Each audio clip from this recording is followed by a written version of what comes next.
So let's move on to a lighter subject. My man Biden, real quick, cancels $1.2 billion in student loans through a new repayment plan. I don't know if you guys saw that come out here. It's a bribe this week. What does that mean? It's a bribe. Well, it is election year, right? Yeah. It's like, hey, let me take care of your debt. Vote for me. It is election year. You know, I was actually surprised. I went through the list and looked at some of the states that had the highest forgiveness. The number one state was actually Texas. No shit. With around 14,000. It was a little over 14,000 people that qualified. And then California was right below them, around 13,000.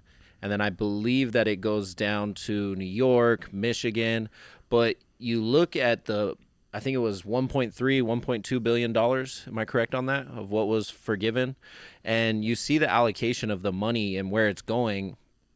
And, you know, you could look at it from two different standpoints. You could look at it from a humanitarian standpoint and be excited that some people that are in an economy that is working against them right now, you could be happy that they're going to have a little bit relief. But there's also the other spectrum where we know that we're paying for it, right? Let me ask you guys this. It's not free. Why don't we just pay the student loans off completely? I mean, we just sent $60 billion to Ukraine. Right. Why not just pay everybody's loan off? Why not? Why? Because it's not in our best interest? We have a president right now who is America last. He is America last. Well, when you're 90 something years old and you're a vegetable and you're on your way out, I mean, do you really care what's happening in the world? And you're a part of the Do you really care what Confederate you're on your Party. way out? You're on your way out. You're leaving the party. I think that's the saddest part, right? And I think that's where we're wrong is we have these 80-year-old men who are completely out of touch with what's going on in the world, trying to tell young men to go fight for the country. Does the president even know how to TikTok? But just to say this though, the creators of this country, our forefathers. Hold on, bro. Hold on. Oh, hold on. Hit it. I was gonna say the forefathers of our country were in their 20s, bro. 20s. Wow. The Constitution, Declaration of Independence were written by 25-year-olds, 30-year-olds. Yeah. We're sitting here and looking at 80-year-olds, 70-year-olds as leaders. Why? It makes no sense. It makes no sense that these people are in power that are completely out of touch. Both sides, right wing, left wing, same fucking bird. The system is... You can't... Ooh. The system is incentivized for the colleges. So for someone who got my bachelor's degree, I didn't pick up my degree until 5 years later because I felt cheated. I paid all this money to go to a school that didn't give me a skill set to achieve the desired outcome in the workplace.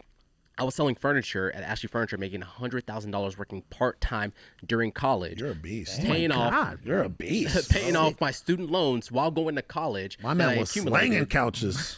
And what I did was I did some research. So federal loans, or student loans in general, 95% of them are from the federal government. Right. So if you're a school, as a business, right, since we're entrepreneurs, if you're a school and the government says, hey, no matter what the kid, if they are born in a family where people are not good with money, if they're bad with debt, we're going to lend them money. And no matter what, you guys get paid. So it's a win-win for you at your university, but they're going to be left with a mountain of debt. What teenager or college kid knows anything about credit? Nothing, but they all get credit cards. You know, like Capital cards. One, right? You know, student loan, boom. You know what I mean? Well, I think car it's at also 21% control. interest, boom. You know, like what? Like, come on, dude. I think younger adults are easy prey. Yes. Facts. For the debt system. Facts. Correct. Right? They're not educated. We are not financially educated.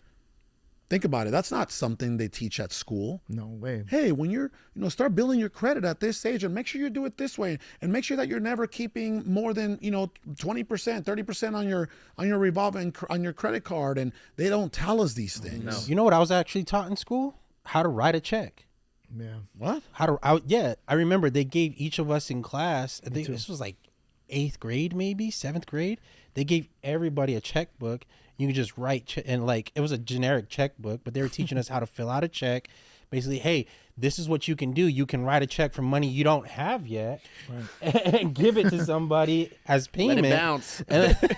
Man. I think if we speak for the young generation, they're just tired of being lied to. They're tired of their parents pushing them to go into something that doesn't benefit them. I actually did some content at 5 colleges in Atlanta, and I asked each student, what would you want to tell your parents that they don't know about what you're going through? And they said, well, I went to school for them, not for me. So they went to a school to learn a skill that didn't give them any type of value, amount of student debt to pay off, because student debt is the second highest compared to mortgages at $1.7 trillion. So it's eating the home alive, right? And inflation is this high. And you're paying for education where you're probably not even in your major, right? Because people major in minor things.